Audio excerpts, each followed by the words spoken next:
உயிர்த்தெழுந்த இயேசு கிறிஸ்துவின் வல்லமை ஊழியங்கள் வழங்கும் வசனப் பெட்டகம். இயேசுவே கர்த்தர். இயேசுவையே தேவன் ஆண்டவரும் கிறிஸ்துவுமாக்கினார். இயேசுவே ராஜாதி ராஜா, கர்த்தாதி கர்த்தா. கிறிஸ்துவே மரித்தோர் மேலும் ஜீவனுள்ளோர் மேலும் ஆண்டவர். கிறிஸ்துவே போதகரும் ஆண்டவருமாயிருக்கிறார். வசனப் பெட்டகத்தின் இன்றைய தின கருப்பொருள்: நிபந்தனைக்குட்பட்ட வாக்குத்தத்தங்கள். God's conditional promises. A conditional promise is one where the liability to perform the promise depends upon something or even. Here are few. You will see the glory of God if you believe. If you ask of God in faith, wisdom will be given. It will be given you if you ask. You will find if you seek. It will be open to you if you knock.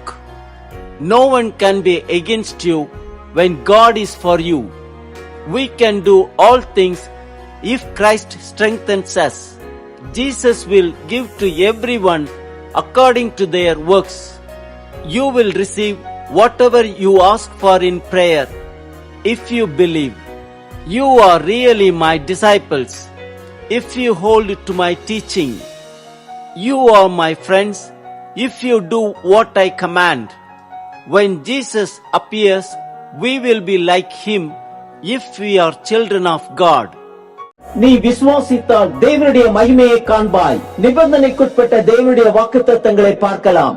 ஆதியாகமம் 4:7 வாசிக்கிறோம்: நீ நன்மை செய்தால் மேன்மை இல்லையோ, நீ நன்மை செய்யாதிருந்தால் பாவம் வாசற்படியில் படுத்திருக்கும். யாத்திரையாகமம் 19:5 வாசிக்கிறோம்: இப்பொழுது நீங்கள் என் வாக்கை உள்ளபடியே கேட்டு என் உடன்படிக்கை கைக்கொள்வீர்களானால் சகல ஜனங்களிலும் நீங்களே எனக்கு சொந்த சம்பத்தாய் இருப்பீர்கள். பூமி எல்லாம் என்னுடையது.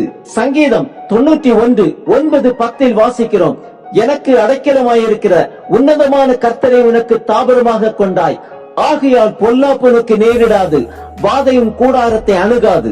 ஏசாயா 1:18 வாசிக்கிறோம்: உங்கள் பாவங்கள் சிவேர் என்று இருந்தாலும் உறைந்த மழையைப் போல் வெண்மையாகும், அவைகள் இரத்தாம்பர சிவப்பாய் இருந்தாலும் பஞ்சை போலாகும். நீங்கள் மனம் பொருந்தி செவி கொடுத்தால் தேசத்தின் நன்மையை புசிப்பீர்கள்.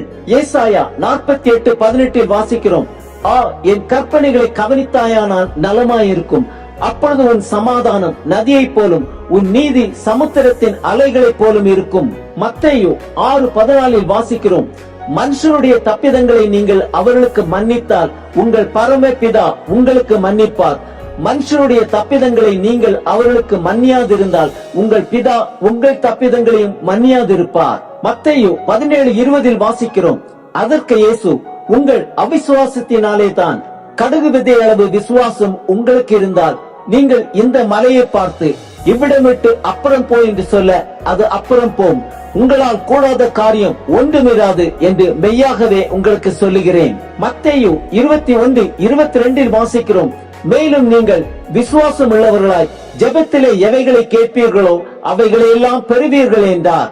யோவான் 8:31 வாசிக்கிறோம்: இயேசு தம்மை விசுவாசித்த யூதர்களை நோக்கி, நீங்கள் என் உபதேசத்தில் நிலைத்திருந்தால் மெய்யாகவே என் சீஷராயிருப்பீர்கள். யோவான் 8:51 வாசிக்கிறோம்: ஒருவன் என் வார்த்தையை கைக்கொண்டால் அவன் என்றென்றைக்கும் மரணத்தை காண்பதில்லை என்று மெய்யாகவே மெய்யாகவே உங்களுக்கு சொல்லுகிறேன் என்றார். யோவான் 13:35 வாசிக்கிறோம்: நீங்கள் ஒருவரில் ஒருவர் அன்புள்ளவர்களாயிருந்தால் அதனால் நீங்கள் என்னுடைய சீஷர்கள் என்று எல்லாரும் அறிந்து கொள்வார்கள் என்றார். யோவான் 14:15 வாசிக்கிறோம்: நீங்கள் என்னிடத்தில் அன்பாயிருந்தால் என் கற்பனைகளை கைக்கொள்ளுங்கள். யோவான் 15:6-7 வாசிக்கிறோம்: ஒருவன் என்னில் நிலைத்திராவிட்டால் வெளியே எரியுண்ட கொடியை போல அவன் எரியுண்டு உலர்ந்து போவான். அப்படிப்பட்டவைகளை சேர்த்து அக்கினியிலே போடுவார்கள், அவைகள் எரிந்து போம். நீங்கள் என்னிலும் என் வார்த்தைகள் உங்களிலும் நிலைத்திருந்தால் நீங்கள் கேட்டுக்கொள்வது எதுவோ அது உங்களுக்கு செய்யப்படும். யோவான் 15:10 வாசிக்கிறோம்: நான் என் பிதாவின் கற்பனைகளை கைக்கொண்டு அவருடைய அன்பிலே நிலைத்திருக்கிறது போல நீங்களும் என் கற்பனைகளை கைக்கொண்டிருந்தால் என்னுடைய அன்பிலே நிலைத்திருப்பீர்கள். யோவான் 15:14 வாசிக்கிறோம்: நான் உங்களுக்கு கற்பிக்கிற யாவையும் நீங்கள் செய்வீர்களானால் என் சிநேகிதராயிருப்பீர்கள். ரோமர் 8:32 வாசிக்கிறோம்: தேவன் நம்முடைய பட்சத்தில் இருந்தால் நமக்கு விரோதமாய் இருப்பவன் யார்? ரோமர் 10:9 வாசிக்கிறோம், கர்த்தராகிய இயேசுவை நீ உன் வாயினாலே அறிக்கையிட்டு தேவன் அவரை மரித்தோரிலிருந்து எழுப்பினார் என்று உன் இருதயத்திலே விசுவாசித்தால் ரட்சிக்கப்படுவாய். 1 கொரிந்தியர் 15:2 வாசிக்கிறோம், நான் உங்களுக்கு பிரசங்கித்த பிரகாரமாய் நீங்கள் அதை கைக்கொண்டிருந்தால் அதனாலே ரட்சிக்கப்படுவீர்கள்.